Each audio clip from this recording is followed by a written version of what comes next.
तो hello guys, welcome to Crystal Vedant. तो आज हम करने वाले हैं हिस्ट्री का chapter number 1, what, where, how and when. ये क्लास दोनों ही लोगों के लिए इम्पोर्टेंट होने वाली है, चाहे वो क्लास 6 की प्रिपरेशन कर रहे हैं, चाहे वो कॉम्पिटिटिव एग्ज़ाम्स की प्रिपरेशन कर रहे हैं। तो चलिए स्टार्ट करते हैं। तो पहले हमें एक केस स्टडी दी हुई है, Rashida questions. Rashida sat reading the newspaper. Rashida क्या पढ़ रही है? न्यूज़पेपर पढ़ रही है। तभी उसकी जो आइज़ है वो कहाँ पर फेल करती है? Fell on A small headline. और उस हेडलाइन में क्या लिखा होता है? 100 ईयर्स एगो। उसकी आइज़ कहाँ पर पड़ती है? एक हेडलाइन पे पड़ती है, और हेडलाइन पे क्या लिखा होता है? 100 years ago. How she wonder could anyone know what had happened so many years ago. वो हैरान होती है, वो सोचते हैं कि कैसे लोगों को पता है कि 1000 साल पहले क्या हुआ था। ठीक है, कौन से सोर्सेज हमारी मदद करते हैं ये जानने में कि 1000 साल पहले क्या हुआ था, क्योंकि इतनी लंबी उम्र तो किसी की नहीं होती। ठीक है, और हमें इस पास्ट को जानने में हमारे कौन से सोर्सेज हमारी मदद करते हैं। ठीक है, तो ये चीज़ें सोचकर वो थोड़ी वंडर करती है, वो हैरान होती है। ठीक है, तो हमने इस चैप्टर में ये पता करना है कि वो कौन से सोर्सेज हैं जो हमारी हिस्ट्री को जानने में मदद करते हैं। तो चलिए स्टार्ट करते हैं हमारे चैप्टर से। Finding out what happen. अगर कोई चीज़ येस्टरडे हुई है, मतलब कल हुई थी, ठीक है, तो हम उस चीज़ के बारे में पता कर सकते हैं रेडियो में सुनकर, टेलीविज़न में देखकर, न्यूज़पेपर को पढ़कर। वो चीज़ हम आसानी से पता कर सकते हैं कि कल क्या हुआ था। अगर कोई चीज़ 1 साल पहले हुई थी तो हम उस इंसान से पूछ सकते हैं जिसे वो चीज़ अभी तक याद है। ठीक है, लेकिन उस बात का क्या जो बहुत बहुत बहुत साल पहले हुई थी। ठीक है, उस बात को हम कैसे जान सकते हैं? ठीक है, कौन सी चीज़ें, कौन से मेथड्स हमारी मदद करते हैं वो चीज़ें जानने में? तो हम ये जो सारी चीज़ें हैं हम इसी वीडियो में पता करेंगे। तो इस लेक्चर में हम पढ़ने वाले हैं हमारा topic, what can we know about the past. Past के बारे में हमें क्या क्या चीज़ें पता हैं। There are several things we can find out. बहुत सारी ऐसी चीज़ें हैं जो हम जान सकते हैं। व्हाट पीपल एट, लोग क्या खाते थे। The kind of clothes they wore, वो कैसे कपड़े पहना करते थे। The houses in which they lived, वो कैसे घरों में रहा करते थे। We can find out about their lives, about the lives of hunters. हम ये भी जान सकते हैं कि शिकारी लोगों की जो हंटर्स होते थे उनकी लाइफ कैसी थी। हंटर्स क्या होते हैं? जो जानवरों का शिकार करते हैं, उनकी ज़िंदगी कैसी थी हम ये जान सकते हैं। हर्डर्स की ज़िंदगी कैसी थी, फार्मर्स के बारे में जान सकते हैं। रूलर्स मतलब किंग्स वगैरह के बारे में हम जान सकते हैं।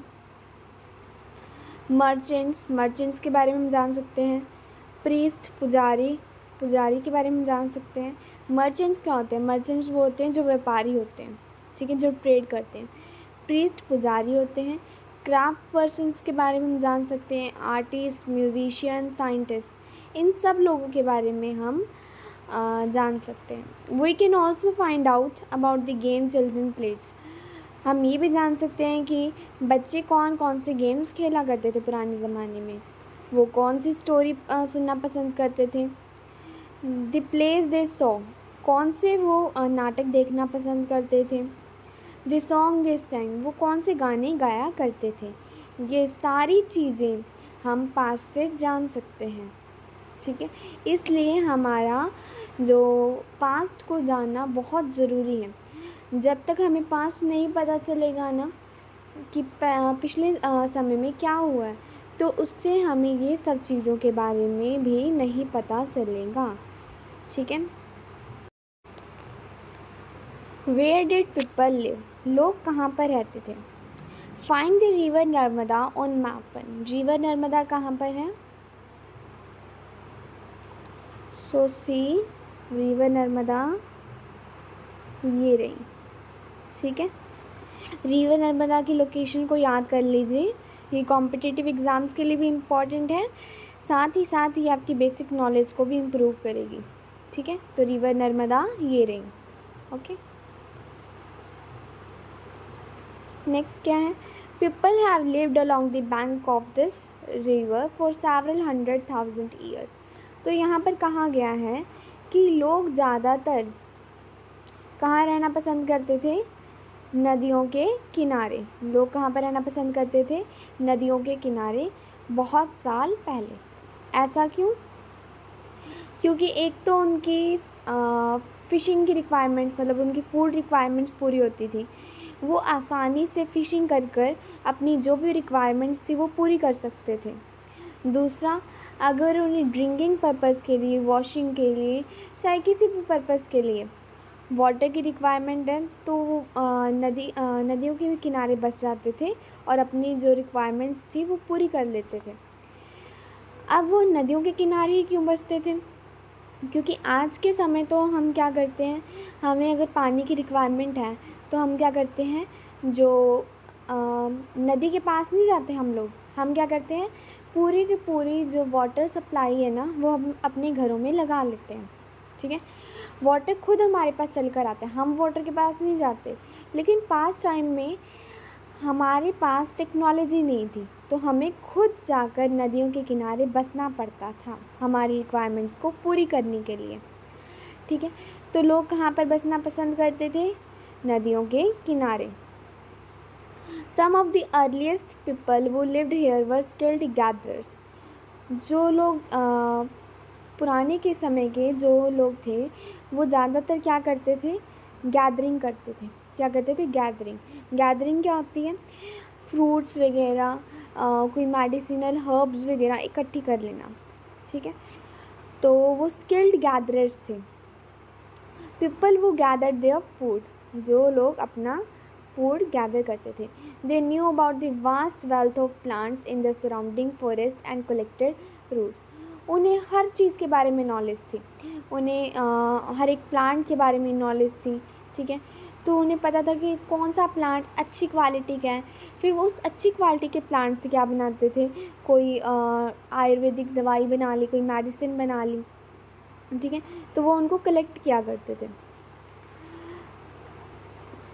अब वो ये सब चीज़ें कहाँ से कलेक्ट किया करते थे? फॉरेस्ट से ये सब चीज़ें कलेक्ट किया करते थे। And collected roots, fruits and other forest produce for their food. वो कई सारी और भी चीज़ें कलेक्ट किया करते थे, जैसे कलेक्टेड रूट्स, ठीक है, फ्रूट्स इकट्ठे किया करते थे, और भी बहुत सारे जो फॉरेस्ट के जो प्रोड्यूस थे ना वो सब वो इकट्ठा किया करते थे। They also hunted animals. अब ये नहीं था वो सिर्फ गैदरिंग पे सर्वाइव करते थे, वो और भी चीज़ें करते थे। वो क्या करते थे? एनिमल्स का शिकार करते थे। एनिमल्स का शिकार करते थे, जैसे कि स्टोन एज के टाइम पर ज़्यादातर जो लोग थे वो क्या करते थे? मैमथ का शिकार करते थे। मैमथ क्या होता है? बिल्कुल एलिफेंट जैसा नहीं कह सकते, थोड़ा बहुत तो इसमें डिफरेंस है। आप ये सब चीज़ें ना गूगल में जाके सर्च करना कि मैमथ और एलिफेंट में क्या डिफरेंस है, तो आपको पता चलेगा। ये आपका होमवर्क है। तो एलिफेंट के जस्ट लाइक एलिफेंट, मतलब कि सिमिलर है उससे जैसा, वो जो मैमथ होता था उसका जो लोग था, जो स्टोन एज के पीपल्स थे ना, वो शिकार किया करते थे। वो शिकार कर कर उससे अपनी फूड रिक्वायरमेंट्स को पूरा किया करते थे। नेक्स्ट पॉइंट क्या है? Now find the Sulaiman and Kirthar hills to the north west. हमने क्या फाइंड आउट करना है? सुलेमान और किरथार हिल्स। ठीक है, ये कहाँ पर है? नॉर्थ वेस्ट में है। सुलेमान और किरथार हिल्स को फाइंड आउट करना है। तो सुलेमान कहाँ पर है? ये रही सुलेमान। ठीक है, किरथार कहाँ पे है? ये रही। सुलेमान ऊपर है, किरथार नीचे है, और ये कहाँ पर है? पाकिस्तान में। याद रखना सुलेमान और किरथार कहाँ पर है? पाकिस्तान में। 1947 तक जो सुलेमान और किरथार थी वो किसका पार्ट थी? इंडिया का ही पार्ट थी। लेकिन 1947 के बाद 1947 में हमारा बंटवारा हो गया, जिसकी वजह से दो देश निकल कर आए, एक इंडिया एक पाकिस्तान, जिससे जो हमारा जो सुलेमान और किरथार रेंजेस थी वो कहाँ पर चली गई? किसके पास चली गई? पाकिस्तान के पास। तो सुलेमान ऊपर है, किरथार नीचे है। Some of the areas. अब सुलेमान और किरथार किस चीज़ के लिए फेमस है? Some of the areas where women and men. यहाँ इस एरिया में जो वुमेन थी, ठीक है, और जो मैन थे उन्होंने सबसे पहले क्रॉप्स को ग्रो करना स्टार्ट किया था। क्या उगाना स्टार्ट किया था? क्रॉप्स को ग्रो करना स्टार्ट किया था। और इन्होंने कौन सी क्रॉप को उगाना स्टार्ट किया था? वो क्रॉप थी वीट एंड बार्ली। कौन सी क्रॉप थी? Wheat and barley. ठीक है, और ये कब की बात है? 8000 साल पहले की बात है। ठीक है, तो सुलेमान और किरथार जो हिल्स है वो किसके लिए फेमस हैं? यहाँ पर सबसे पहली बार क्रॉप को उगाया गया था। वो कौन सी क्रॉप थी? वीट और बार्ले की। ठीक है, 8000 साल पहले की ये बात है। ठीक है, याद रखिएगा, ये कॉम्पिटिटिव एग्ज़ाम में भी क्वेश्चन बन सकता है और वैसे भी आपकी जनरल नॉलेज के लिए भी इम्पॉर्टेंट है। People also began rearing animals. लोगों ने पशुओं को पालना भी स्टार्ट कर दिया था। ठीक है, वो कौन कौन से पशुओं को पालते थे? वो पालते थे शीप को, गॉड को, कैटल को। ठीक है, ताकि उनकी जो बेसिक रिक्वायरमेंट्स हैं वो पूरी हो सके। अब कौन से एरिया में एनिमल रियरिंग की जाती थी? तो वो एरिया कौन सा है? गैरो हिल्स। गैरो हिल्स कहाँ पर है? मेघालय में। गैरो हिल्स कहाँ पे है? मेघालय में। यहाँ ये किस चीज़ के लिए फ़ेमस है? ये एनिमल रियरिंग के लिए फ़ेमस है। गैरो हिल्स में क्या होती थी? Animal rearing. ठीक है, कौन कौन से एनिमल्स पाले जाते थे? Sheep, goat and cattle. ठीक है, locate the Garo hills to the north east and Vindhyas in central India. Garo hills को हमने लोकेट कर दिया है। अब विंध्यास के बारे में बताया है। विंध्यास कहाँ पर है? In central India. विंध्यास कहाँ पर है? In central India. Vindhyas range ये रही। ठीक है, ये है Vindhyas. These were some of the other areas where, ये ऐसे एरिया हैं वेयर एग्रीकल्चर डेवलप, जहाँ पर एग्रीकल्चर की शुरुआत हुई थी। ठीक है, विंध्यास में क्या हुई थी? एग्रीकल्चर की शुरुआत हुई थी। Okay, the place where rice was first grown, ये एक ऐसा प्लेस है जहाँ पर सबसे पहली बार क्या हुआ था? राइस की खेती की गई थी। ठीक है, राइस की खेती सबसे पहली बार कहाँ पर की गई थी? विंध्यास में। और विंध्यास के भी नॉर्थ ऑफ द विंध्यास, जो विंध्यास है ना उसके नॉर्थ में सबसे पहली बार हुई थी खेती। ठीक है, सबसे पहली बार कहाँ पर की गई थी राइस की खेती? विंध्यास के नॉर्थ में। ठीक है, तो विंध्यास के इस साइड में सबसे पहले क्या की गई थी? राइस की खेती की गई थी। ठीक है, इससे पहले कि मैं आपको कुछ समझाऊं, डायरेक्शन के बारे में जानना बहुत ज़्यादा इम्पॉर्टेंट है। तो ये डायरेक्शन कौन सी है? नॉर्थ। ऊपर वाली डायरेक्शन कौन सी है? नॉर्थ। ये क्या है हमारा? वेस्ट। ये क्या है? ईस्ट। ये क्या है? साउथ। ठीक है, और कुछ और भी डायरेक्शंस के बारे में मैं आपको बताती हूँ। जैसे कि अगर आपसे कहा जाए कि नॉर्थ ईस्ट कहाँ पर है? नॉर्थ ईस्ट मतलब कि इस सारे रीजन की बात की जा रही है। नॉर्थ ईस्ट, ये जो सारा पोर्शन है ना, इस पोर्शन की बात की जा रही है। ठीक है, अगर आपसे कहा जाए कि साउथ ईस्ट को लोकेट कीजिए, साउथ ईस्ट मतलब कि ये सारा पोर्शन। ठीक है, साउथ ईस्ट मतलब कि ये वाला सारा पोर्शन, ये सारे पोर्शन की बात की जा रही है। ठीक है, तो ये क्या है? North east. ये क्या है? South east. अगर कहा जाए कि साउथ वेस्ट कौन सा पोर्शन है? साउथ वेस्ट कौन सा पोर्शन है? ये वाला, मतलब कि ये वाले पोर्शन की सारी बात की जा रही है। कौन सा पोर्शन है? South west portion. अगर बात की जाए कि नॉर्थ वेस्ट पोर्शन कौन सा है, तो नॉर्थ वेस्ट डायरेक्शन ये वाली है। ठीक है, मतलब ये वाले सारे पोर्शन की बात की जा रही है, नॉर्थ वेस्ट। ओके, होप आपको सारी डायरेक्शन क्लियर होगी हो। तो चलिए आगे करते हैं। Trace the river Indus and it's tributaries. तो हमें कहा गया है कि रिवर इंडस को ट्रेस कीजिए और उसकी ट्रिब्यूटरीज को। तो रिवर इंडस हमारे पास कहाँ पर दी गई है? रिवर इंडस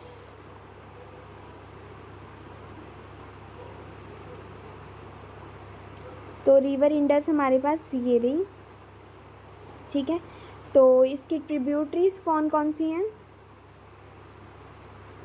ये सारी इसकी ट्रिब्यूटरीज हैं। ट्रिब्यूटरीज क्या होती हैं? ट्रिब्यूटरीज होती हैं जैसे कोई भी रिवर जा रही है, ठीक है, ये सारा क्लियर कर देते हैं। ओके, तो मान लीजिए कोई भी रिवर जा रही है, इसे कोई भी और कोई हेल्पिंग मतलब छोटी मोटी जो कोई भी नदियाँ वगैरह हैं वो इसे ज्वाइन करती जा रही हैं, उन्हें क्या कहते हैं? ट्रिब्यूटरीज कहते हैं, ठीक है। कोई भी हेल्पिंग रिवर, कोई भी छोटी मोटी जो नदियाँ इसको जो मेन जो रिवर है उसको ज्वाइन कर रही हैं, ठीक है, उसे क्या कहते हैं? ट्रिब्यूटरीज कहते हैं। वेयर एज मान लीजिए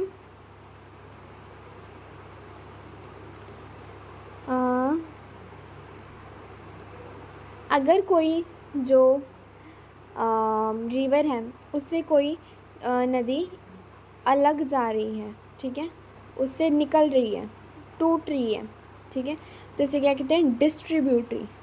अगर उसमें पानी को डाल रही है, ड्रेन कर रही है अपना वाटर, तो क्या कहेंगे? ट्रिब्यूटरी। अगर उससे निकल रही है, ठीक है, बाहर निकल रही है, तो उसे क्या कहते हैं? डिस्ट्रीब्यूटरी, ठीक है। तो यहाँ पर हमें क्या कहा गया है? हमने रिवर इंडस और उसकी ट्रिब्यूटरीज मतलब जो उसके अंदर जॉइन हो रही हैं रिवर्स, उनको क्या करना है? हाईलाइट करना है, ठीक है। तो वो कौन कौन सी हैं? तो रिवर इंडस हमारी ये रही, ठीक है। तो रिवर इंडस की जो ट्रिब्यूटरीज हैं वो कौन कौन सी हैं? झेलम, ठीक है, चेनाब, रावी, ब्यास, सतलज, ठीक है। कौन कौन सी है? झेलम, चेनाब, रावी, ब्यास, सतलज, ये कौन सी हैं? ट्रिब्यूटरीज हैं किसकी? रिवर इंडस की, ठीक है। तो इसे देख लीजिए इसके एक बार फिर से, रिवर इंडस की कौन कौन सी ट्रिब्यूटरीज हैं, ये आपकी आगे भी बहुत ज़्यादा हेल्प करेंगी। तो चलिए आगे चलते हैं। Tributaries are smaller rivers. Tributaries क्या होती है? यहाँ पे डेफिनेशन भी दी हुई है।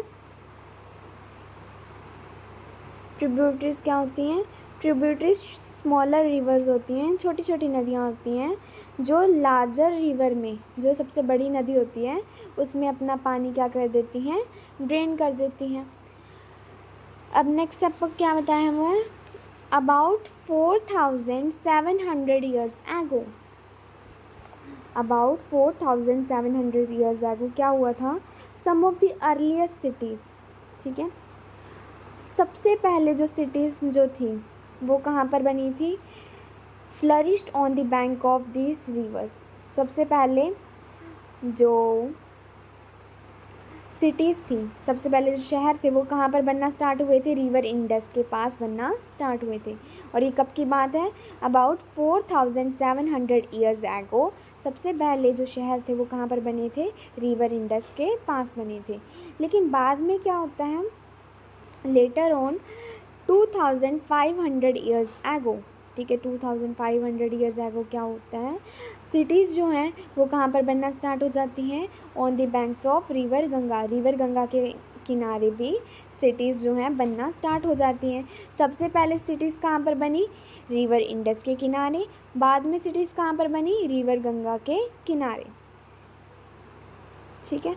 तो ये क्वेश्चन पूछा जा सकता है और इसकी टाइमलाइन को भी याद कर लीजिए कि अर्लीस्ट सिटीज़ 4700 ईयर्स एगो कहाँ पर बनी? रिवर इंडस के किनारे। बाद में जो लेटर ऑन सिटीज़ बनी थी वो कहाँ पर बनी थी? 2500 ईयर्स एगो रिवर गंगा के किनारे। अब आप सोच रहे होंगे कि पहले तो रिवर इंडस के किनारे बनी थी, फिर रिवर गंगा के किनारे सिटीज़ बन गई, तो ऐसा क्यों नहीं हुआ कि रिवर इंडस से ये जो शिफ्ट हुआ है रिवर गंगा की तरफ, ये क्यों हुआ है? ठीक है, कि पहले तो जो सब कुछ था, मतलब कि सारी जो सिटीज़ बनी थी रिवर इंडस के किनारे बनी थी, फिर बाद में चलकर रिवर गंगा के किनारे लोगों ने बसना स्टार्ट क्यों कर दिया? तो इसका कारण क्या है कि एक बार क्या होता है, माना जाता है कि रिवर इंडस में बहुत बड़ी फ्लड आ गई थी। क्या आ गई थी? फ्लड आ गई थी रिवर इंडस में।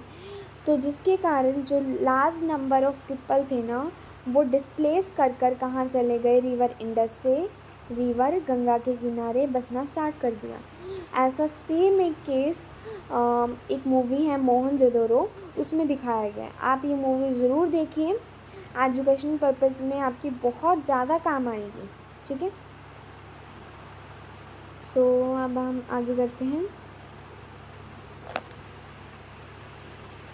Locate the Ganga and its tributary called the Son. हमें गंगा और उसकी ट्रिब्यूटरीज जो हैं सोन, उसको लोकेट करना है। ठीक है, तो रिवर गंगा कहाँ पर है?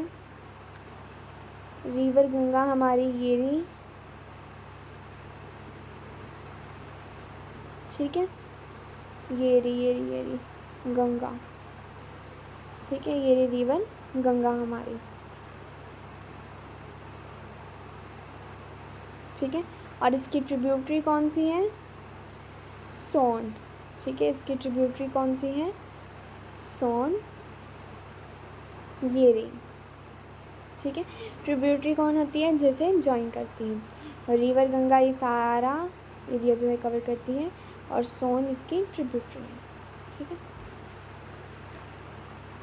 इससे पहले मैं एक चीज़ बताना भूल गई कि ये जो डिस्प्लेसमेंट हुआ था ना रिवर इंडस से रिवर गंगा के किनारे, तो आज हम क्या देखते हैं, जो रिवर गंगा वाला जो रीजन है ना, वो सबसे ज़्यादा पॉपुलेटेड है।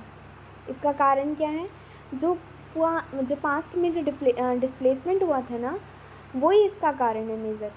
ठीक है, पास्ट में क्या हुआ था? डिस्प्लेसमेंट हुआ था, लोग जाकर कहाँ बसने लग गए थे? रिवर गंगा के किनारे।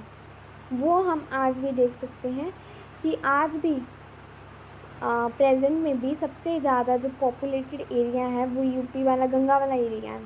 ठीक है, वहाँ पर सबसे ज़्यादा जो पॉपुलेशन है वो रहती है। In ancient time, the areas along this river to the south of the Ganga was known as Magda. जो एंशियंट मतलब कि पुराने समय में जो रिवर्स जो गंगा थी, जो गंगा रिवर थी, उसके जो साउथ वाला जो एरिया था उसे क्या कहते थे? मगधा। तो हमने पढ़ा था साउथ डायरेक्शन कौन सी होती है, तो गंगा के साउथ वाला रीजन गंगा है ये। ठीक है, इसके साउथ वाला रीजन ये वाला। ठीक है, इसको क्या कहा जाता था? मगधा।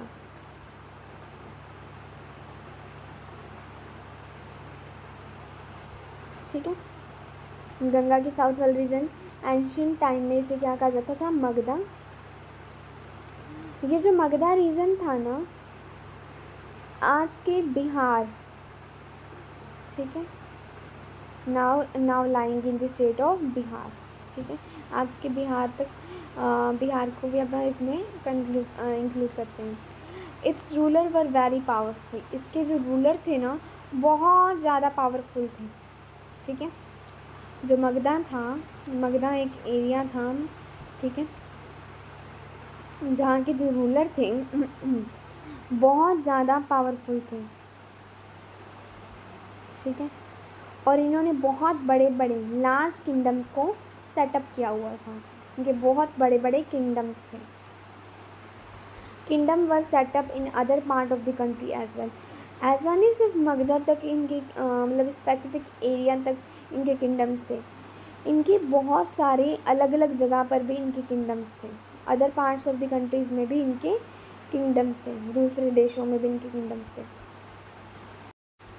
सो हमारा नेक्स्ट टॉपिक है मूवमेंट ऑफ द पीपल। लोग एक प्लेस से दूसरे प्लेस पर मूवमेंट क्यों करते थे?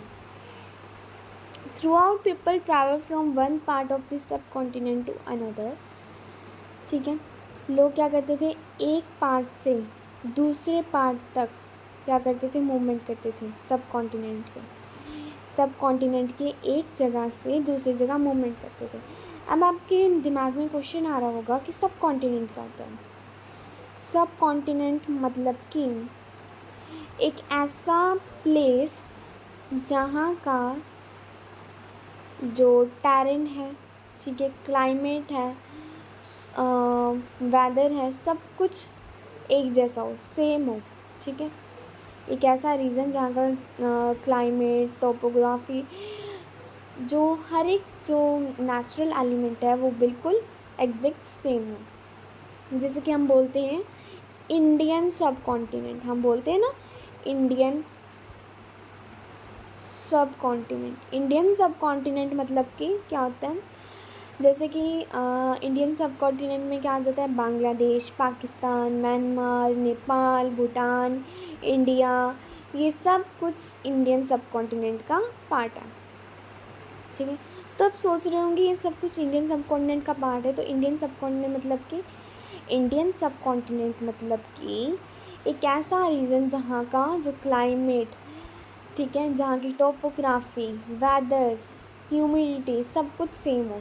तो यहाँ पर बांग्लादेश, पाकिस्तान, इंडिया, ठीक है, नेपाल, भूटान, यहाँ का जो नेचुरल जो एलिमेंट्स है ना यहाँ पर, वो बिल्कुल एग्जैक्ट सेम है। तो हम इन सब कंट्रीज़ को किसका पार्ट लेकर चलते हैं, इंडियन सब कॉन्टिनेंट का पार्ट लेकर चलते हैं, ठीक है।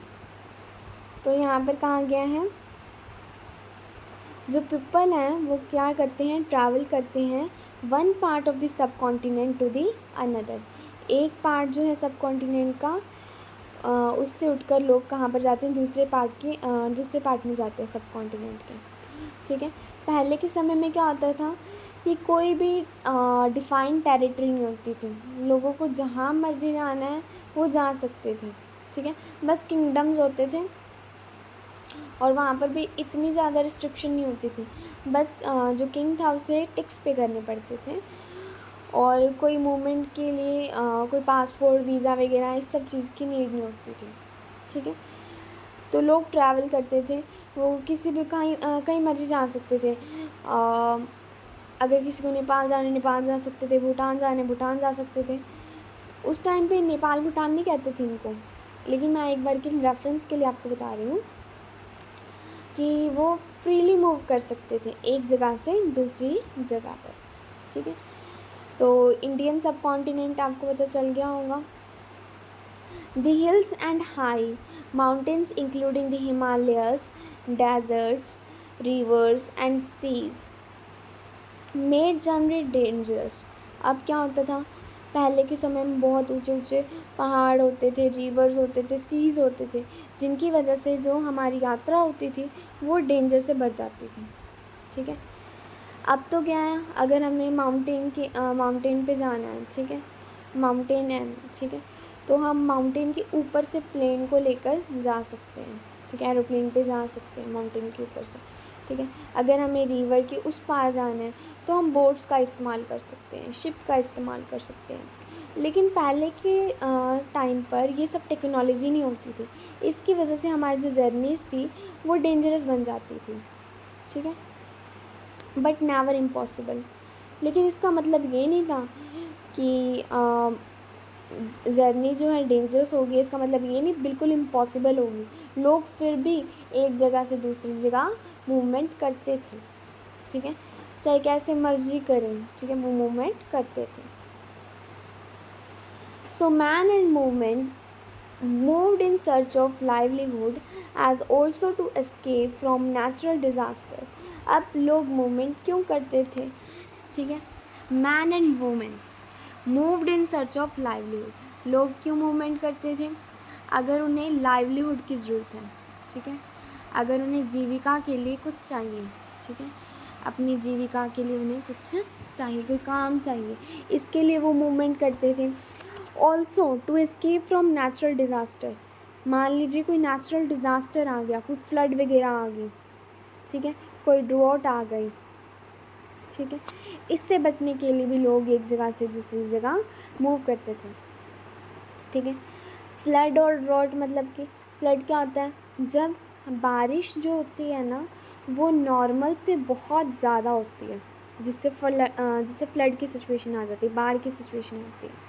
ड्रॉट क्या होती है, सूखा बढ़ जाना। सूखा मतलब कि जब रेनफॉल बहुत ज़्यादा कम होती है, ठीक है, जिसके कारण क्या हो जाते हैं, ड्रॉट की सिचुएशन हो जाती है।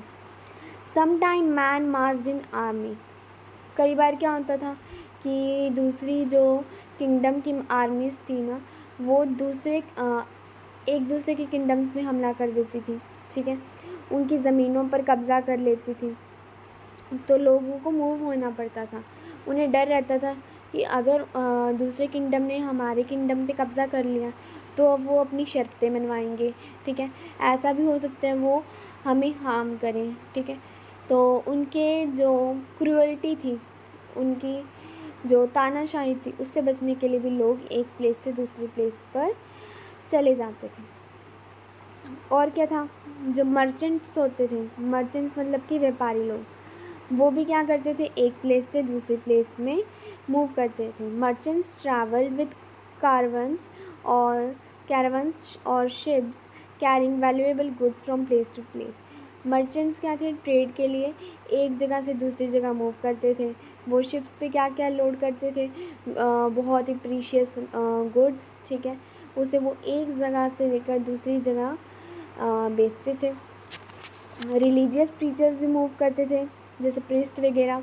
वो क्यों मूव करते थे, वो इसलिए मूव करते थे ताकि वो अलग अलग कंट्रीज़ में अपने धर्म का प्रचार कर सकें, ठीक है, ताकि जो उनका जो धर्म है वो पूरी बहुत सारे लोगों तक पहुंच सके, इसलिए वो मूव करते थे, ताकि जो उनका धर्म है वो पूरा यूनिवर्सल बन सके, इसलिए वो town to town, village to village move करते थे, ठीक है, और लोगों को एडवाइस देते थे, इंस्ट्रक्शन देते थे कि तुम लोग हमारा धर्म फॉलो करो। Finally some people perhaps travel driven by spirit of adventure. और भी बहुत सारे लोग थे, वो किसके लिए ट्रैवल करते थे, वो एडवेंचर के लिए ट्रैवल करते थे, ठीक है, उन्हें नई नई जगह जाना पसंद था, ठीक है, नई नई डिस्कवरी करना पसंद था, ठीक है, इसलिए वो एक जगह से दूसरी जगह ट्रैवल करते थे, ठीक है। All this led to the sharing of ideas between people. ये जितनी भी मूवमेंट होती थी ना, इससे क्या रिज़ल्ट निकल कर आया, ठीक है, मूवमेंट ऑफ पीपल से क्या रिज़ल्ट निकल कर आया, अगर आपसे पूछा जाए तो मूवमेंट ऑफ पीपल से लोगों ने अपने जो आइडियाज़ थे, ठीक है, उनको शेयर किया, sharing of ideas between people, ठीक है, लोगों ने अपने आइडियाज़ को शेयर किया, ठीक है, उनका कल्चर जो था उसे शेयर किया, ठीक है, और कई सारे उन्होंने अपने फूड वगैरह के बारे में शेयर किया कि हम ऐसे फूड बनाते हैं, म्यूज़िक, ठीक है, ये सब चीज़ें उन्होंने शेयर की, जिससे हमारे अंदर जो कल्चरल एथनिसिटी है वो इम्प्रूव हुई, हमें दूसरे लोगों के बारे में जानने का मौका मिला और हमारी लाइफ भी इम्प्रूव होती चली गई जब हमें उनके बारे में पता चला, ठीक है। तो हम एक बार फिर से रिपीट कर लेते हैं कि मूवमेंट से मूवमेंट लोग क्यों करते हैं। तो मूवमेंट इसलिए की जाती है ताकि हमें लाइवलीहुड मिले, ताकि हम नेचुरल डिज़ास्टर से बच सकें। जब हमारी कोई ज़मीन को कन्क्वेर कर लेता है तब लोग मूव करते हैं। दूसरा, जब मर्चेंट्स जो होते हैं वो ट्रेड के लिए मूव करते हैं। रिलीजियस टीचर धर्म प्रचार के लिए मूव करते हैं, ठीक है, और जो दूसरे लोग होते हैं वो किसके लिए मूव करते हैं, एडवेंचर के लिए, डिस्कवरी के लिए, और अपने आप और एक्सपीडिशन के लिए, न्यू प्लेसेस के, इसलिए मूव करते हैं। और इन सब चीज़ों से क्या निकल कर आता है कि जो मूवमेंट है उससे क्या होता है, हमारे जो आइडियाज़ हैं उनका शेयर होता है, ठीक है, हमें लोगों के बारे में जानने का मौका मिलता है, हमारी लाइफ इम्प्रूव होती है, ठीक है। Why do people travel now days? आज के समय में लोग क्यों मूवमेंट करते हैं? ये तो हमने पास्ट की बात कर ली, लेकिन आज भी तो लोग मूव करते हैं ना, बहुत सारे लोग मूव करते हैं। आज के समय में लोग क्यों मूव करते हैं? Look at map one once more, hills and mountains and seas from the natural frontiers of the subcontinent, ठीक है। आप लोग मैप को दोबारा से देखिए, वहाँ पर क्या बताया हुआ है कि जो हिल्स और माउंटेन्स हैं ना, वो एक तरह नेचुरल फ्रंटियर्स का काम कर रहे हैं इंडियन सब कॉन्टिनेंट में। तो मैप ये रहे हिमालयस, ये एक तरह क्या काम करते हैं, नेचुरल फ्रंटियर्स का, ठीक है। मतलब कि यहाँ से कोई इधर से कोई आ नहीं सकता, ठीक है, इधर से कोई इधर नहीं जा सकता, इधर से कोई आ नहीं सकता। यहाँ पर कौन है, चाइना, ठीक है।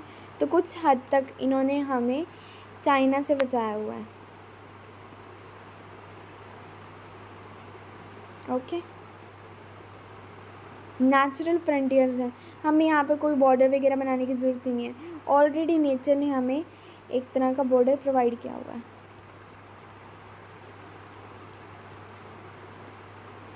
Why do people travel now days, आजकल लोग मूवमेंट क्यों करते हैं। While it was difficult to cross these frontiers, those who wanted couldn't did scale the mountain and cross the seas. इन सब जो ये फ्रंटियर्स हमने अब देखी हैं, ये हिमालयस, इन्हें क्रॉस करना बहुत ज़्यादा मुश्किल है, ठीक है।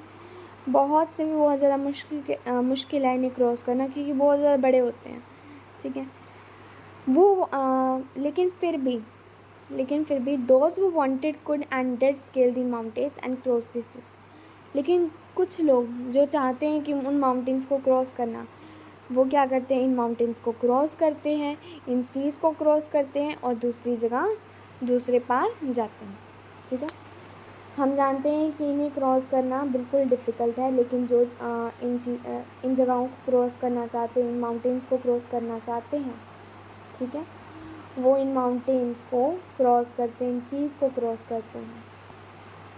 People from across the frontiers also came into the sub continent settled here, ठीक है।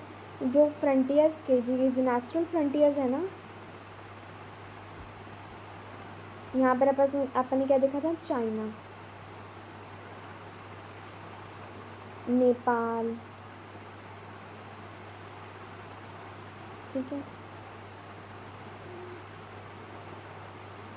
चाइना हो गया, नेपाल हो गया, भूटान हो गया, ठीक है। तो यहाँ से भी जो लोग हैं ना, वो क्या करते हैं, यहाँ पर मूवमेंट करते हैं, ठीक है, यहाँ पर आते हैं, ठीक है, यहाँ पर सेटल होते हैं, ठीक है, इन फ्रंटियर्स को क्रॉस करके। तो इससे हमें पता लगता है कि जो डिफ़िकल्टीज़ हैं, ठीक है, कोई भी चीज़ होगी, कोई भी ऑब्स्टेकल हो गया, वो हमें मूवमेंट करने से नहीं रोक सकता, ठीक है। ये हमें चीज़ हमारी लाइफ में भी एक मेजर रोल प्ले करती है। इससे हमें सीखने को मिलता है कि लाइफ में चाहे जैसे मर्जी ऑब्स्टेकल आ जाए, हमें कंटिन्यूसली मूव करते रहना चाहिए। People from across the frontiers also came in this subcontinent and settled here और यहाँ पर आकर बस गए हैं। These movement of people enriched our cultural tradition. In movement से क्या होता है, ठीक है, इनसे हमारा जो कल्चर है वो इंक्रीज़ होता है, ठीक है, कल्चर इंक्रीज़ होता है, ट्रेडिशंस इंक्रीज़ होते हैं, हमें दूसरे लोगों के ट्रेडिशंस के बारे में पता लगता है, कल्चर्स के बारे में पता लगता है, हम उन्हें अप्लाई करने लगते हैं हमारी ही कंट्री में। People have shared new ways of carving stone.